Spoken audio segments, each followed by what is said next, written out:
ज्ञानतिमिरान्धस्य ज्ञानञ्जनशलाकया चक्षुरुन्मिलितं येन तस्मै श्रीगुरवे नमः। श्रीचैतन्यमनोभीष्टं स्थापितं येन भूतले स्वयं रूपः कदा मह्यं ददाति स्वपदान्तिकं। वन्देऽहं श्रीगुरौ श्रीयुतापदकमलं श्रीगुरुन् वैष्णवांश्च श्रीरूपं साग्रजातं सहगण रघुनाथान्वितं तं सजीवं साद्वैतं सावधूतं परिजनसहितं कृष्णचैतन्यदेवं श्रीराधा कृष्णपादान् सहगणललिता श्रीविशाखान्वितांश्च हे कृष्णकरुणा सिन्धु दीनबन्धु जगत्पते गोपेश गोपिकान्त राधाकान्त नमस्तुते। तप्त कांचन गौरांगी राधे वृंदावनेश्वरी वृषभानुसुते देवी प्रणमामि हरिप्रिये। वाञ्छां कल्पतरुभ्यश्च कृपा सिन्धुभ्यः च पतितानां पावनेभ्यो वैष्णवेभ्यो नमो नमः। जय श्री कृष्ण चैतन्य प्रभु नित्यानंद श्री अद्वैत गदाधर श्रीवासादि गौर भक्तवृंद। हरे कृष्णा कृष्ण कृष्ण हरे हरे, हरे राम राम राम हरे हरे। नमो विष्णुपादाय कृष्णप्रेष्ठाय भूतले श्रीमते भक्तिवेदांत स्वामिन् इति नामिने। नमस्ते सारस्वते देव गौरवाणी प्रचारिणे निर्विशेष शून्यवादी पाश्चात्यदेशतारिणे। ओम नमो भगवते वासुदेवाय, ओम नमो भगवते वासुदेवाय, ओम नमो भगवते वासुदेवाय। हरे कृष्णा। श्रीमद् भागवतम चौथा कैंटो 25वां अध्याय और श्लोक संख्या हमने क्या डिस्कस किया 38 और समथिंग। श्लोक संख्या क्या है? 39 स्टार्ट होगा। 39 स्टार्ट होगा। धन्यवाद। 39। तो अभी तक की कहानी में आपने सुना कि किस प्रकार से एक व्यक्ति इंद्रिय तृप्ति की खोज में निकला था। हमने शुरू में डिस्कस किया था इस कहानी की। कहानी एक्चुअली में आपकी और मेरी है, हम सब की है, जो कि इंद्रिय तृप्ति के लिए निकले और अपने घर से निकल गए। क्योंकि घर में कुछ रेस्ट्रिक्शंस थी, कुछ रुकावटें थी, हम वो कर नहीं पा रहे थे जो हम करना चाहते थे। तो हम घर से निकल पड़े अपने आध्यात्मिक जगत से, जहाँ कृष्ण के साथ हम थे उनके सर्वेंट के रूप में। सभी कुछ वहाँ पे अवेलेबल था, लेकिन हमें इंडिपेंडेंस चाहिए थी। एक वस्तु चाहिए थी, हमें हर चीज़ अपनी मर्जी से अपने अनुसार करनी थी, इसलिए हम वहाँ से निकल गए। इसी तरह पुरंजन निकला इंद्रिय तृप्ति की खोज में, सुख की खोज में। और इस प्रकार वो एक जगह पे पहुँचा और जगह पे पहुँचने के बाद उसको वहाँ पर एक बहुत ही सुंदर स्त्री दिखी। उसने सुंदर स्त्री को भोगने के चक्कर में बहुत ही सोफिस्टिकेटेड वर्ड्स बोले। हाँ,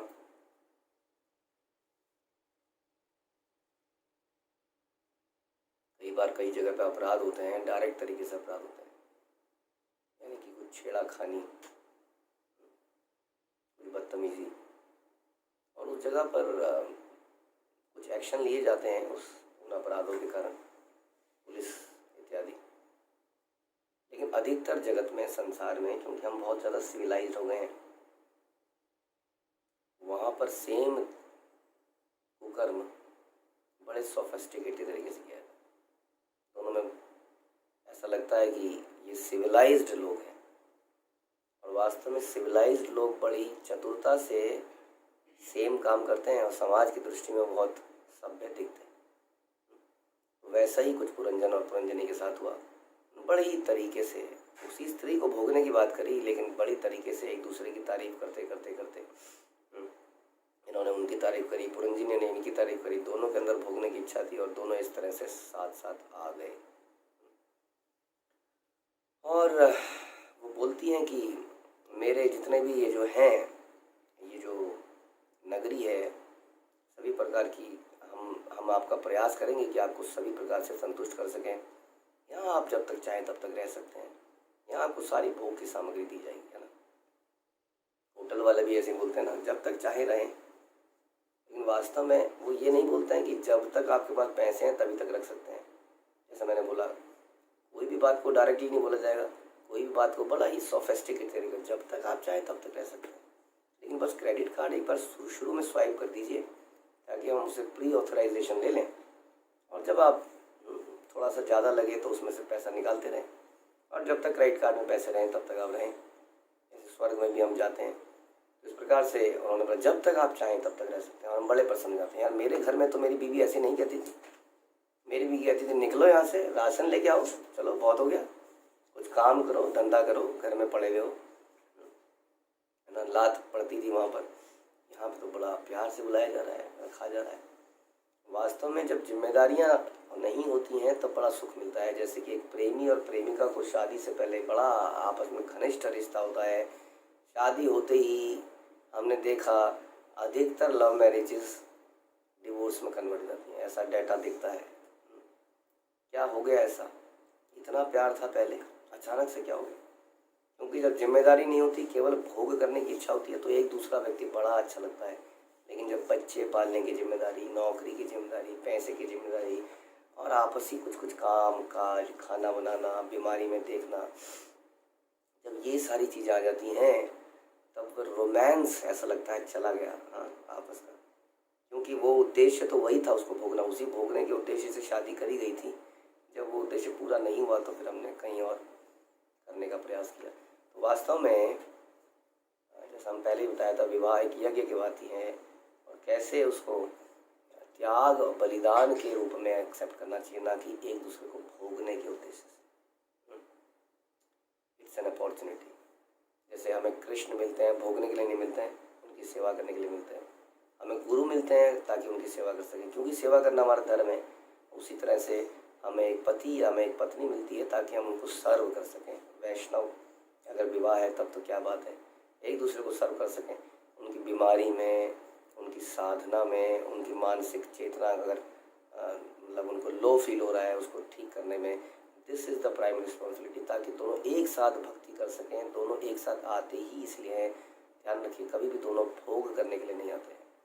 जो भोग करने के लिए विवाह करते हैं उनका शादी चलता नहीं है, उनका संबंध विच्छेद हो जाता है। इसलिए ध्यान रखिए, संसार में हमारे होने का उद्देश्य यही है कि हम पुरंजन की तरह भोग करने के लिए निकले हुए हैं। और क्या हमारा हाल होगा, इस श्लोक से, इस चैप्टर से हमें पता चलेगा। तो इस प्रकार वो कहती है आप जब तक चाहें तब तक रह सकती हैं, और मैं कैसे दूसरों के साथ रह सकती हूँ?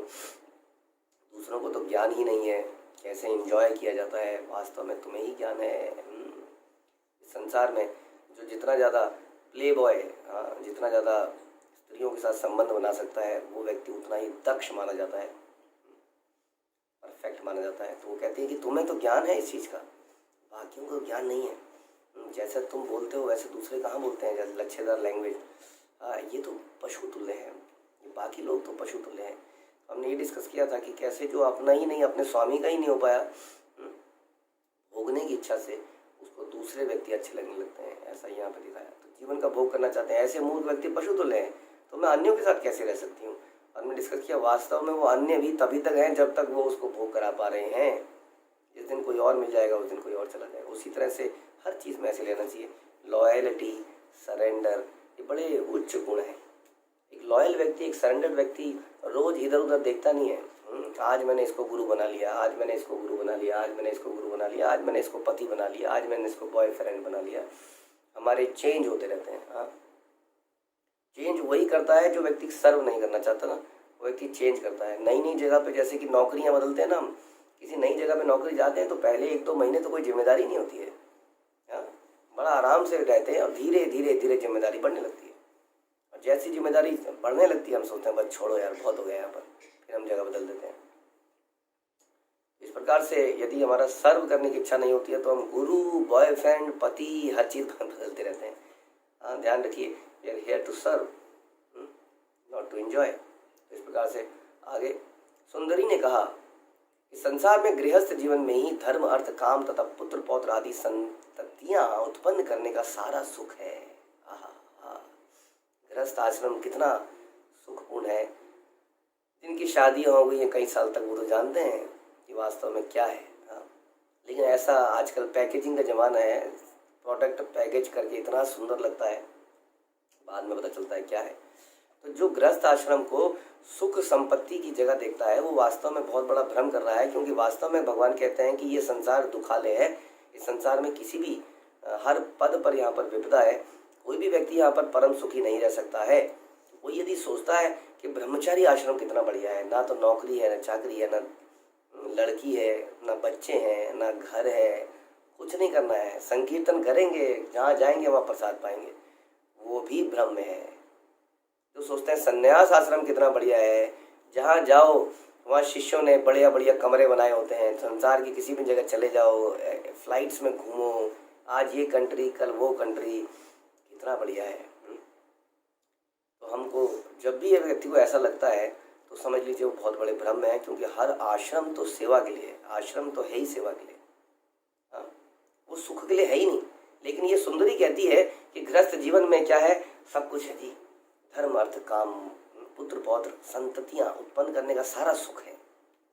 इसके पश्चात चाहे तो मोक्ष और भौतिक यश भी प्राप्त किया जा सकता है, सब कुछ मिलेगा यहाँ पर। ऐसा भ्रम पैदा किया जा रहा है, जैसा आजकल के संसार में भ्रम पैदा किया जाता है। हम भी अपने बच्चे को ढंग से नॉलेज नहीं दे पाते, टीचिंग नहीं दे पाते।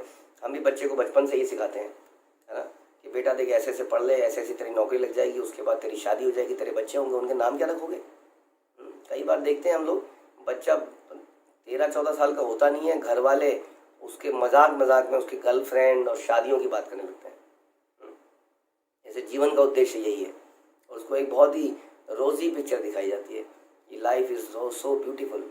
जबकि हम वही कहानी हो गई जो मैं अक्सर सुनाता हूँ कि मेले में एक कमरे में आइए और एंजॉय करिए, कि कमरे में घुस के हम लोग पिट के बाहर आते हैं और ऐसे साफ सुथरे होकर खड़े हो जाते हैं जैसे हमारी पिटाई ना हुई। वैसा होता है ना, जैसे हम गिर जाते हैं सड़क पर, चोट वोट तो बाद में देखते हैं, पहले एकदम से खड़े होकर आसपास देखते हैं किसने देखा तो नहीं, झाड़ झूड़ के नॉर्मल से चलने का प्रयास करते हैं। किसी को पता न चले मैं गिरा था, किसी को पता न चले मैं पिटा था, किसी को बताए ना कि मैंने जीवन में वास्तव में कितने कष्ट झेले हैं, वास्तव में मेरे जीवन के साथ कुछ कड़वे एक्सपीरियंसेस हैं। हम उसको बहुत ही ग्लोरीफाई करके बोलते हैं। हमें ऐसा, उसके कई कारण हैं। तो हमें लगता है कि यही जीवन है, इसको ज़्यादा बोल दूंगा तो ये शादी नहीं करेगा। बड़ा घबराते हैं माँ बाप शादी ना करने के। इस्कॉन के कई भक्त, अंदर की खबर ये है, इस्कॉन के कई भक्त है ना, जब उनके पेरेंट मानते नहीं है ना कई चीज़ के लिए, ऑल्टर लगाने के लिए कुछ लगाने, तो बच्चे बोलते हैं शादी नहीं करूँगा। माँ बाप घबरा जाए, अरे बाप रे शादी नहीं करेंगे, ले ये क्या चाहिए, ऑल्टर आज ही लगा, अच्छा यात्रा में जाना, चला जा, शादी कर लियो। लेकिन ऐसा लगता है, ऐसा उनको लगता है शादी नहीं करी तो कुछ नहीं किया, क्या करेगा हमारा बच्चा, कौन खिलाएगा उसको गर्मा गर्म खाना। एज इफ कि हमारे घर में दो एक पति पत्नी ने खूब गर्मा गर्म खाना खिलाया हो, गर्मा गर्म बहस दुख, कई बार तो हाथ पैर खूब डाले गए हैं। लेकिन फिर भी हमें लगता है जीवन की सच्चाई यही है, सबको यही करना चाहिए। खैर ऐसा हम नहीं कह रहे कि गृहस्थ आश्रम में ना जाया जाए, हम तो ये कह रहे हैं कि किसी भी आश्रम में जाया जाए, जीवन में दुख आएंगे ही आएंगे। दुखों से बचने के लिए कोई आश्रम को सिलेक्ट मत कीजिए। हाँ, कि अकेला हूँ तो खाना बनाना पड़ता है, ये करना पड़ता है, साथ में आ जाएगी तो कुछ हेल्प हो जाएगी। ये उसी तरह से है जैसे कि एक सन्यासी का कॉपीन है ना, सुनते हैं ना, सन्यासी का लंगोटा, जो हमने कहानी सुनी कि एक सन्यासी का लंगोटे को चूहा खा जाता है। वो विचार करता है क्या किया जाए, चूहे से बचने के लिए बिल्ली को लेके आता है, बिल्ली दूध मांगती है, दूध लाने के लिए गाय पालता है, गाय चारा मांगती है, चारा इत्यादि उसको खाना देने के लिए एक पत्नी ले लेता है, पत्नी से बच्चा हो जाता है, फिर तो बहुत कुछ मांगा जाता है। हाँ, और वो बेचारा एक चूहे के चक्कर में कहाँ से कहाँ पड़ जाता है। अगर यदि आप किसी आश्रम में किसी भी चीज़ में इसलिए जा रहे हैं कि मेरी समस्याओं का सॉल्यूशन हो जाएगा, तो आप भ्रम में हैं। किसी भी प्रकार की समस्या का सॉल्यूशन यही नहीं होगा, क्योंकि हमारे जीवन में समस्याएं हमारे कर्मों से आती है। हाँ, कोई सॉल्यूशन नहीं निकल सकता है। सॉल्यूशन यही, इसलिए हम कहते हैं कि परोपकार एक तरह का धोखा है जो हम संसार में परोपकार करते हैं, क्योंकि हर किसी के जीवन में दुख उसके कर्मों से आते हैं। हम कर्मों की तो चर्चा ही नहीं करते, हम केवल उसके ऊपर ही सुख करते हैं, और इस प्रकार से हम भिखारियों को भीख दे के बिगाड़ देते हैं। उसी प्रकार से संसार में परोपकार करके उन लोगों को बिगाड़ देते हैं, सोचने पर मजबूरी नहीं करते कि वास्तव में ऐसा क्यों है। तो यदि आप किसी आश्रम में, गृहस्थ में, संन्यास में, ब्रह्मचर्य में, वानप्रस्थ में इसीलिए सोच के आते हैं कि आपकी समस्याएं सुधर जाएंगी, तो बिल्कुल गलत है। इस संसार में सुख नहीं मिल सकता है। यदि आपको टेम्परेरी सुख मिला है तो उसके पीछे बहुत बड़ा रिएक्शन भी होगा, उसको भोगने के लिए तैयार रहिए। यहाँ पर वो ऐसा क्या दिखाती है कि हम लोग साथ में शादी करेंगे, लेकिन शादी किस लिए करेंगे? सब सुख मिलेगा, यश भी प्राप्त किया जा सकता है। I am telling you, Puranjani बता रही है पुरंजन को, आपको मालूम है बहुत ही यश भी प्राप्त कर सकता है। गृहस्थी यज्ञ के फल को जान सकता है, जिससे उसे श्रेष्ठ लोगों की प्राप्ति होती है। यानी कि यज्ञ हम करते हैं विष्णु की प्रसन्नता के लिए, ये कह रहे हैं यज्ञ इसलिए कीजिए ताकि श्रेष्ठ लोगों की प्राप्ति हो। तो क्या यज्ञ है? ये तो यज्ञ की डेफिनेशन को ही खराब करता है। संसार में लोग कितने यज्ञ करते हैं, लेकिन किस लिए? कि करेंगे तो कुछ अच्छा होगा। यज्ञ हम करते हैं भगवान की प्रसन्नता के लिए। योगियों के लिए यह भौतिक सुख अज्ञात है। योगी क्या जाने, बंदर क्या जाने अदरक का स्वाद। ये योगी क्या जाने गृहस्थ आश्रम में क्या स्वाद है। वैसे सुख की कल्पना भी नहीं कर सकते। बहुत सारी ऐसी किताबें आती हैं, काम शास्त्र, ये शास्त्र, वो शास्त्र, कई लोग बड़े उतावले उससे पढ़ते हैं। क्योंकि मेरे को तो लगता है सारे ही बच्चे पढ़ते होंगे, जिनको आचरण, जिनको संस्कार नहीं मिले, वो सारे बच्चे ऐसी किताबें, ऐसी कॉमिक्स, ऐसी वीडियोस देखते हैं और इंतज़ार करते हैं कब होगी मेरी शादी, कब मैं इसको भोगूंगा। और उसके कुछ समय बाद उसको पता चल जाता है कि इसमें तो इतना कुछ नहीं था, maybe I am doing something wrong, चलिए अपनी पत्नी से नहीं तो कहीं और से शायद ये सुख मिल पाए। फिर वो इस तरह का बहुत कुछ हो जाता है फिर, क्योंकि अल्टीमेट गोल इज कैसे सुख खोया जाए, इसलिए वो सुख की खोज में कहाँ से कहाँ पहुँच जाता है। मैंने आपको कहानी सुनाई थी कैसे वो आदमी जिसको बोला गया था कि तू जमीन जितनी भागेगा उतनी जमीन तेरी, वो भागते भागते न जाने कहाँ पहुँच जाता है, वो वापस ही नहीं पा पाता है और भागते भागते लालच में मर ही जाता है। सोचिए इतनी दयनीय स्थिति है उस आदमी की, जो भाग रहा है, वो सोच रहा है ये वाला प्लॉट भी हो जाए, ये वाला प्लॉट भी हो जाए, भागता रहूँ और भागते भागते ही मर जाता है, लालच में मर जाता है। तो ये स्थिति है। लेकिन फिर भी ये कहती है कि ऐसे सुख योगियों को क्या पता, योगी क्या जाने इन सुखों को। वैदिक आदेशों के अनुसार मानवीय कर्मों के दो भाग हैं, प्रवृत्ति और निवृत्ति। इन दोनों मार्गों का मूल सिद्धांत धार्मिक जीवन है। पशु जीवन में केवल प्रवृत्ति मार्ग होता है। प्रवृत्ति मार्ग का अर्थ है इंद्रिय सुख भोगना और निवृत्ति मार्ग का अर्थ है आध्यात्मिक प्रगति, जिसमें हम भोगों से छुटकारा करते हैं धीरे धीरे और दिव्य कार्यों में लगते हैं। पशुओं और असुरों के जीवन में निवृत्ति मार्ग की कोई भावना नहीं है। पशु केवल भोगना जानता है, असुर केवल भोगना चाहते हैं। इसलिए इस संसार में कलयुग में असुर जो है सींग लगा के नहीं आएंगे। असुर बहुत बड़े बड़े 50 फुट के नहीं होंगे, हम जैसे ही दिखेंगे। लेकिन मुख्य फर्क क्या रहेगा? मुख्य फर्क रहेगा उनके अंदर निवृत्ति मार्ग की कोई भावना नहीं होगी। वो प्रवृत्ति मार्ग में लगेंगे, यानी कि केवल भोग करना चाहेंगे। और भोग करते करते कभी थक जाएंगे, पक जाएंगे तो बोलेंगे त्याग करा जाए, त्याग करा जाए। त्याग करते करते पक जाएंगे तो भोग करेंगे, भोग त्याग, भोग त्याग, है कि नहीं। एक शराबी ऐसा जोक था, एक शराबी घर में आके बोलता है मैंने अब शराब पीनी छोड़ दी। बाई चांस उनका बेटा पूछ लेता है पिताजी कब तक? बोलता बेटा सवेरे तक। तो इस प्रकार से हम भी कई बार भोगों को त्यागते हैं। क्यों त्यागते हैं? जैसे कई बार बहुत सारा मीठा खा लो ना, तो मीठा खाया नहीं जा रहा है तो थोड़ा सा करेला ले आओ, थोड़ा सा करेला खाएंगे, फिर क्या करेंगे? फिर से मीठा खाने का एंजॉय करेंगे। इस प्रकार से ये प्रभुपाद अक्सर बोलते हैं भोग त्याग। हमारा त्याग वास्तविक त्याग नहीं है, ये टेम्परेरी, क्योंकि भोग करके सुख तो मिलेगा नहीं, ये तो क्लियर है। इसलिए वो थोड़ी देर के लिए उसको त्याग दें। जैसे संसार में लोग थोड़ी देर के लिए ऑफिस में जाते हैं तो उन्हें लगता है जम के मेहनत करेंगे, कर्म ही पूजा है, कर्म करेंगे।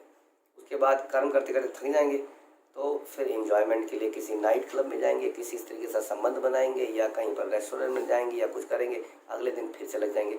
यानी कि वो पूरे दिन इस काम को भी नहीं कर सकते, इस काम को भी पूरे दिन करेंगे तो भी उन्हें आनंद नहीं आएगा, फिर भी उनको समझ नहीं आता है। तो पशु में और असुरों में निवृत्ति मार्ग की कोई स्कोप ही नहीं है। प्रवृत्ति मार्ग बताता है कि इंद्रिय तृप्ति की प्रवृत्ति का पाया जाना बुरा नहीं, लेकिन उसको वैदिक आदेशों के अनुसार करना चाहिए। इसीलिए गृहस्थ आश्रम है, हमने पहले ही बताया। जानते हैं कि इंसान पूरी तरह से इन इच्छाओं को समाप्त नहीं कर सकता, इसलिए क्यों ना ऐसा किया जाए कि इन इच्छाओं को मोड़ के किसी तरह से वैदिक आदेशों के अनुसार करा जाए। हम जानते हैं कि खाने के टेस्ट को नहीं त्यागा जा सकता। इट इज़ वेरी डिफिकल्ट कि कोई आदमी रोज जो है दाल का पानी पी के जिंदा रहे पूरी जिंदगी। इसलिए ऐसा बताया गया क्यों ना इसको बहुत ही अच्छे तरीके से भगवान को बड़ी सुख से अर्पित किया जाए और उनके प्रसाद को पाया जाए। ये जानते हैं कि इंसान जो है संभोग के टेस्ट को नहीं छोड़ सकता, इधर उधर मुंह मारेगा, इससे बेटर है कि गृहस्थ आश्रम में जाए और उसको वैदिक नियमों के अनुसार करे। उसमें भी वैदिक नियम है। आपने सुना था दिति और कश्यप का संवाद, कैसे गलत समय पर गलत इच्छा के कारण दोनों ने संभोग किया और पुत्र हुए हिरण्यकश्यप और हिरण्याक्ष। तो शादी के अंदर भी it's not a license to enjoy unrestrictedly, unlimitedly. There has to be some rules and regulation जो वैदिक शास्त्र में बताते हैं कि कैसे पति पत्नी साथ में आ सकते हैं। इस प्रकार से धीरे धीरे वो सुख को भोगता है और उससे निवृत्त होता चला जाता है। This is the way. अगर इससे हटना भी, इसलिए प्रवृत्ति मार्ग बताता है कि इंद्रिय तृप्ति की प्रवृत्ति का पाया जाना बुरा नहीं है, लेकिन उसे वैदिक आदेशों के अनुसार होना चाहिए। उदाहरणार्थ, प्रत्येक व्यक्ति में विषयी जीवन की प्रवृत्ति होती है, किंतु आश्रय सभ्यता में बिना किसी नियंत्रण के विषय सुख भोगा जाता है। विकर्म किए जाते हैं जो शास्त्रों द्वारा अनुमोदित नहीं है, उस तरीके से व्यक्ति भोग करना चाहता है। खाने पीने के रेस्टोरेंट, मुझे लगता है कि पता नहीं, मुझे 100 साल पहले तो ये रेस्टोरेंट्स कहाँ थे, ऐसे थे नहीं जिस तरह से ये बनते जा रहे हैं। इंद्रिय तृप्ति के अड्डे, मॉल रोड जहाँ मिलेगा माल, मॉल्स जहाँ मिलेगा माल। तो माल की खोज में बहुत सारी दुकानें, चौपाटी ऐसी चीज़ बन गई हैं जहाँ पे खूब खाना पीना मनोरंजन सब चीज़ों का अड्डा बन चुका है। तो इस तरह की सभ्यता कभी भी नहीं थी वैदिक उसमें, लेकिन इंद्रियों को बड़े ही तरीके से शास्त्रों के अनुसार व्यक्ति चलता था और इससे स्वच्छ पवित्र होता चला जाता था। उसके अंदर ये जो भोगने की इच्छा है वो भी धीरे धीरे समाप्त होती जाती है। लेकिन आसुरी सभ्यता कहती है बिना नियंत्रण के सुख भोगा जाता है। एक टेबल पे बैठेंगे और कुछ भी ऑर्डर करेंगे, देश देश देश देश देश, और वो भी जल्दी जल्दी लाओ, क्या करते हो तुम, तुम्हारा होटल बेकार है। अगर 10 मिनट तक नहीं लगे तो पैरे की जो डांट लगाई जाएगी। और वैदिक सभ्यता में तो बनाया जाएगा पहले, उसको फिर अर्पित किया जाएगा। इतने में देर में तो आदमी पागल अपना सर नोच लेगा। इतना पेशेंस उसके अंदर है ही नहीं। वो तो कहता है इधर मैंने बोला उधर से आइटम आनी चाहिए। उन्होंने भी बड़ा अच्छा तरीका सीख लिया, उन्होंने भी रेडीमेड करके रखा हुआ है, सब कुछ रेडीमेड है। लीजिए सर 5 मिनट में उसको गर्म करते हैं, बासी खाने को गर्म करे जाते हैं, हमको दिए जाते हैं और हम बड़े सुखी। तुरंत, क्या बढ़िया होटल है, तुरंत डिलीवरी मिलती है 5 मिनट। उसी तरह से बड़ा बढ़िया है। पत्नी को बोलेंगे कि पत्नी को आज कुछ इच्छा कर रही है, पत्नी कहेगी कि ये लाए तुम, ये किया, मैंने ये बोला था ये तुमने किया, चंटू की किताब लाए, उसको होमवर्क किया, भोग करना है, भोग करना है, चलो यहाँ से भागो। वो कहता है ये तो बड़ी मुसीबत है, कहीं बाहर जाऊँगा और quick service, I will pay and I will enjoy. So this is what we want every सुख विदाउट एनी रिस्पॉन्सिबिलिटी। ये जानवरिक या आसुरिक प्रवृत्ति है, ऐसा प्रभुपाद बता रहे हैं कि आसुरी सभ्यता में बिना किसी नियंत्रण के विषय सुख भोगा जाता है। वैदिक संस्कृति में काम विषय सुख वैदिक आदेश के अनुसार भोगा जाता है। इस प्रकार वेद सभ्य मनुष्यों को निर्देश देते हैं कि किस प्रकार इंद्रिय तृप्ति की जाए, किस प्रकार, यानी कि इसकी भी ट्रेनिंग की आवश्यकता है, कैसे इंद्रिय तृप्ति की जाए। तो पर्पस इंद्रिय तृप्ति नहीं है, पर्पस है कैसे इंद्रिय तृप्ति से छूटा जाए, इसलिए कैसे इंद्रिय तृप्ति करी जाए। जैसे कि कोई व्यक्ति को शराब पिलाई जाती है कई बार, इसलिए कि कैसे शराब छोड़ी जाए। किंतु निवृत्ति मार्ग में विषय सुख सर्वथा वर्जित है। सामाजिक व्यवस्था 4 आश्रम, ब्रह्मचर्य, गृहस्थ, वानप्रस्थ, संन्यास में बटी है और इनमें से केवल गृहस्थ आश्रम में प्रवृत्ति मार्ग का अनुसरण किया जा सकता है। केवल गृहस्थ आश्रम में, वो भी वैदिक आदेशों के अनुसार। अन्य तीनों आश्रम में तो बिल्कुल स्कोप ही नहीं है, कर ही नहीं सकते। श्लोक में स्त्री केवल प्रवृत्ति मार्ग की वकालत कर रही है। ये स्त्री जो है वो वकालत कर रही है और निवृत्ति मार्ग के लिए हतोत्साहित कर रही है। ये एक नेचुरल नेचर है, बुरा मानने की कोई बात नहीं है, क्योंकि हो सकता है पिछले जन्म में मैं भी एक स्त्री रहा हूँ, आप में से बहुत सारे लोग स्त्री रहे हों और अब जो स्त्रियाँ हैं वो पुरुष बन जाएं। तो यहाँ पर ऐसा बताया जाता है शास्त्रों में कि जो है स्त्रियों में काम उत्तेजना ज़्यादा होती है, लेकिन सुप्त अवस्था में होती है। लेकिन ऐसा होने पर वो बहुत ही खतरनाक कार्य कर सकती है।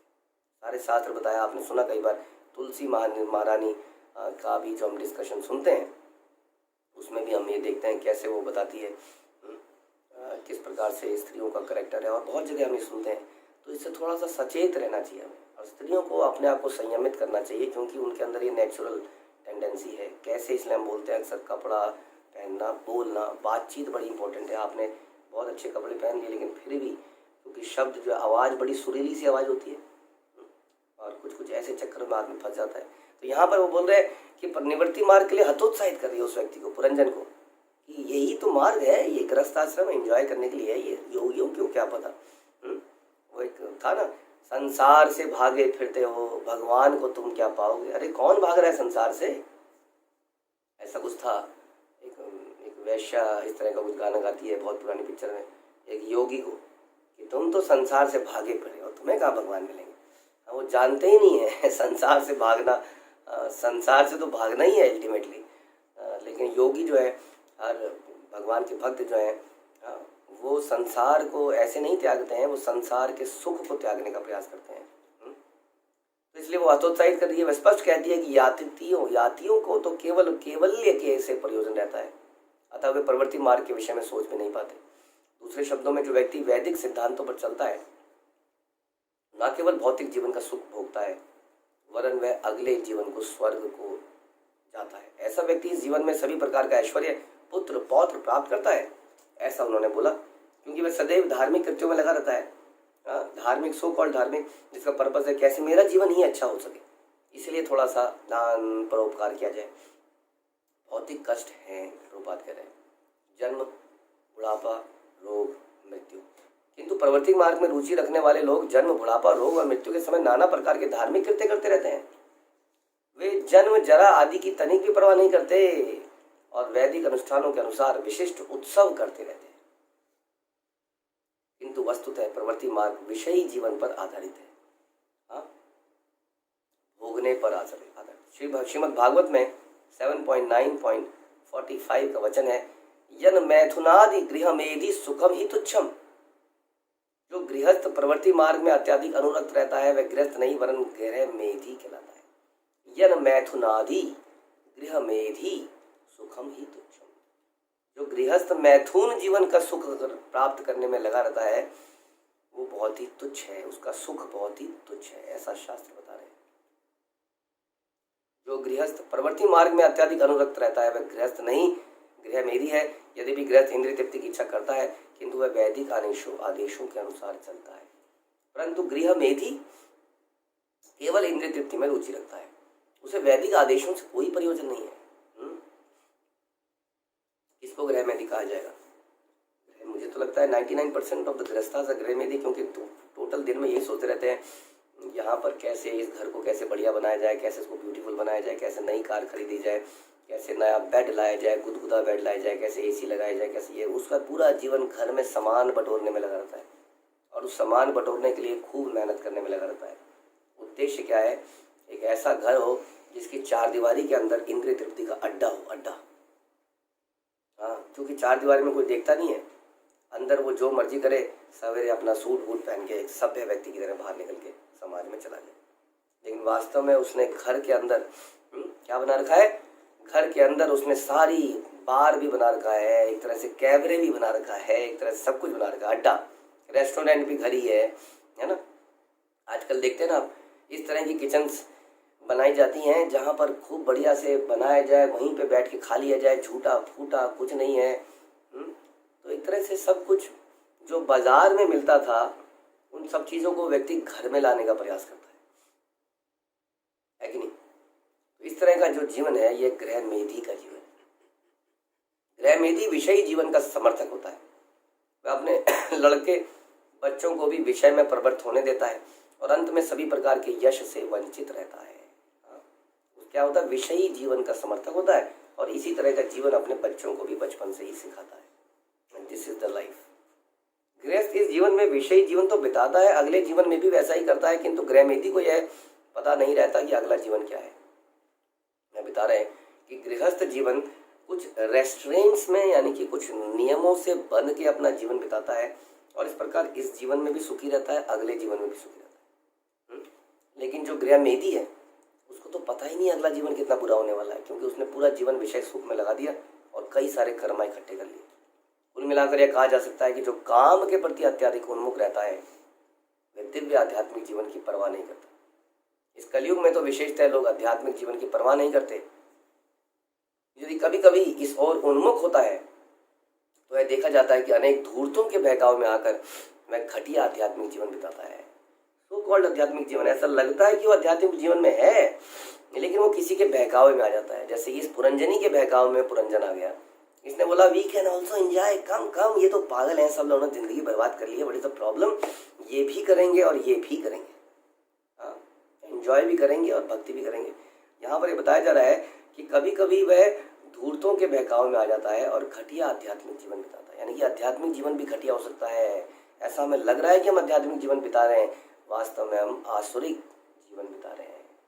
It is warning to all of us कि हम कभी आध्यात्मिक जीवन जीते जीते भोग का जीवन ना जीने लग जाए। आगे चलते हैं। उस स्त्री ने कहा, आगे क्या कहती है उस स्त्री, अधिकारियों के अनुसार गृहस्थ जीवन न केवल अपने को वरन समस्त पितरों, देवताओं, ऋषियों, साधु पुरुषों तथा अन्य सभी को अच्छा लगने वाला है। अधिकारियों के अनुसार, I am telling you from the confirmed sources, बड़ी सही सोर्सेज से बताया जा रहा है। हमारे प्रवक्ता इस वक्त ऑस्ट्रेलिया के अंदर हैं और वो ऑस्ट्रेलिया से डायरेक्टली आपको बता रहे हैं। आप अपना टीवी खोल के रखिए, देखिए, प्रमाणिक स्रोत से, चाहे वो वक्ता किसी स्टूडियो में खड़ा हो, स्टूडियो के पीछे से बारिश हो रही हो, दिखा रहा है, देखिए जी हमारे प्रवक्ता ऑस्ट्रेलिया में खड़े हैं और बहुत तेज बारिश हो रही है, क्या कहना है आपका? उन्हें यहाँ पर बहुत तेज बारिश हो रही है, आदमी पागल हो जाता है, अरे अच्छा ऐसा हो रहा है। आधिकारिक सोर्सों से ऐसा बोला जाता है कि ये आधिकारिक सोर्स है। कोई बड़ा सा आदमी को ले जाएंगे, हमारा बेटा जो है मंदिर में, इसका बड़ा मन लग रहा है जी, जरा आप इसको समझाइए। कोई आएगा, किसी कंपनी का हेड आपका जान पहचान का, वो बोलेगा बेटा क्या रखा है, देख क्या कर रहा है, मेरे को देख, आज मेरे पास क्या है, आज मेरे पास गाड़ी है, मेरे पास बंगला है, मेरे पास ये है, मेरे पास वो है, मेरे पास वो है, और देख मेरे साथ एक व्यक्ति ने भक्ति करनी शुरू करी थी, देख उसका घर देख और मेरा घर देख, उसके बाल देख और मेरे, उसके बाल उड़ गए हैं सारे, बेसिकली वो गंजा है, पीछे जरा से बाल बचे हैं उसके, पता नहीं क्यों ऐसा लगता है कि सारे बाल उड़ गए हैं। अब मेरे बाल देख, हाँ मेरे बाल देख, जिसमें सबसे महंगी डाई करी हुई है, जो सफ़ेद होने पर भी काले दिखते हैं, और वो ऐसे व्यक्ति उसे उसकी काउंसलिंग कराते हैं, और वो बेचारा बच्चा जो जरा सा होता है, ऐसा हमारे जीवन में भी हमने देखा। हमारे साथ एक लड़का आया था बहुत साल पहले, वो बहुत तेज़ी से भक्ति कर रहा था, लेकिन अचानक से उनके पिताजी बीच में आ गए। उन पिताजी ने उनको जितना जो समझाया, ये समझाया, अधिकारी थे, पिताजी भी अधिकारी थे एक तरह का, समझे बेटा ऐसा है, बेटा है। उसके बाद वो भक्ति नहीं कर पाया। फिर उसके बाद वो कहीं और ही चला गया। उसको भी समझ में आ गया, हाँ यहाँ तो ये, हाँ पापा बिल्कुल सही कह रहे हो, ये तो कहते हैं पैसों में क्या करेगा, इसमें क्या करेगा, पापा बिल्कुल सही कह रहे हो आप, और वो इस प्रकार से चला जाता है। तो अधिकारियों के अनुसार, ये अधिकारी जो कि करप्ट है, जिनका अपना चरित्र नहीं है, वो हमारे अधिकारी बन जाते हैं, वो हमारे काउंसलर, हमारे मेंटर बन जाते हैं जीवन में। जिस आदमी का अपना चरित्र नहीं है वो हमें गाइड करने लगता है। जैसे प्रभुपाद बोलते थे, एक अंधा जो है एक लंगड़े को गाइड करता है, कंधे पे ले जाता है, और लंगड़ा बोलता भी चला जाता है, अरे अरे अरे खाई जा रही, इतनी देर में तो दोनों के दोनों लग जाते हैं और समाप्त हो जाते हैं, दोनों ही गड्ढे में गिरते हैं। ऐसे अधिकारी हमने बना रखे हैं, हमने ऐसे गॉड फादर बना रखे हैं, हमने ऐसे काउंसलर, मेंटर, आजकल बहुत चलता है मेंटरशिप।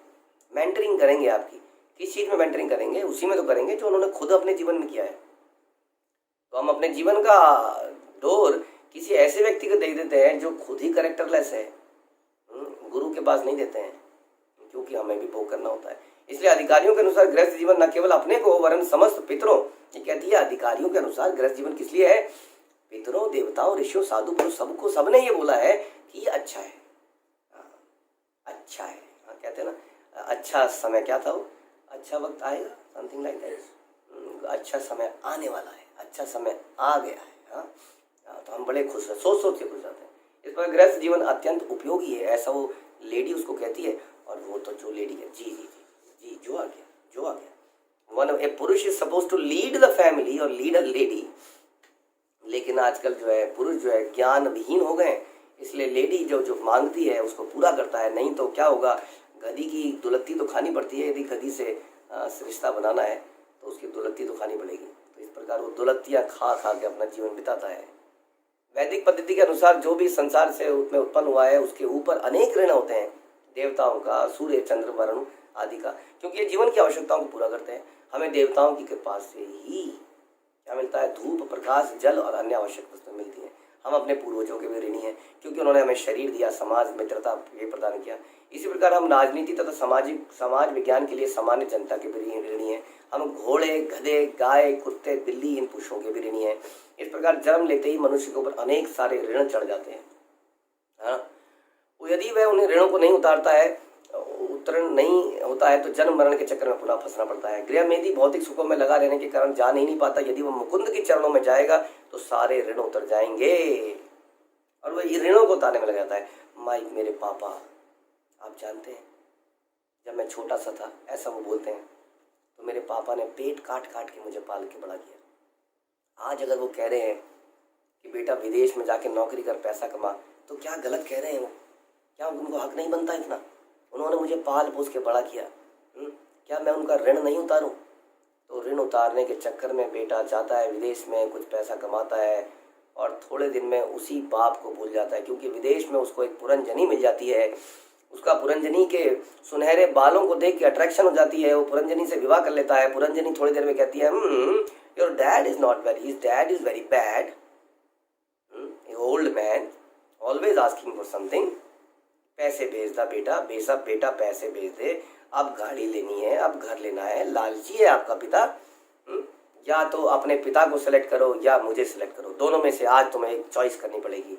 और बेटा जो है, क्योंकि पिताजी ने इंद्रिय तृप्ति ही सिखाई थी बचपन से, टेम्परेली वो इमोशनल हो गया था। अब बेटा लॉजिक लगाता है, इस पत्नी का भी तो मेरे ऊपर अधिकार है, सारे शास्त्र तो कहते हैं पत्नी का ध्यान रखना चाहिए, आज मेरे पिताजी ऐसा क्यों कह रहे हैं? मुझे अपनी पत्नी पे जिम्मेदारी है, इसने मुझे सुंदर बच्चे दिए, इसने मुझे कितना भोग करने को दिया, इसने मेरे लिए कितनी रात जाग के खाना बनाया, अब एक और परोपकार आ गया, एक और ऋण हो गया। अभी पिता का ऋण था, अब पत्नी का ऋण हो गया, और उसके चक्कर में उसने पिता को छोड़ दिया। ऐसे व्यक्ति कभी ऋण पूरा नहीं कर पाते हैं, ध्यान रखिए। इसलिए मुकुंद के चरणों में जो जाता है वही सारे ऋण उतार पाता है, क्योंकि वो भौतिक आसक्तियों से दूर रहता है, वो इंद्रिय तृप्ति की भावनाओं से दूर रहता है।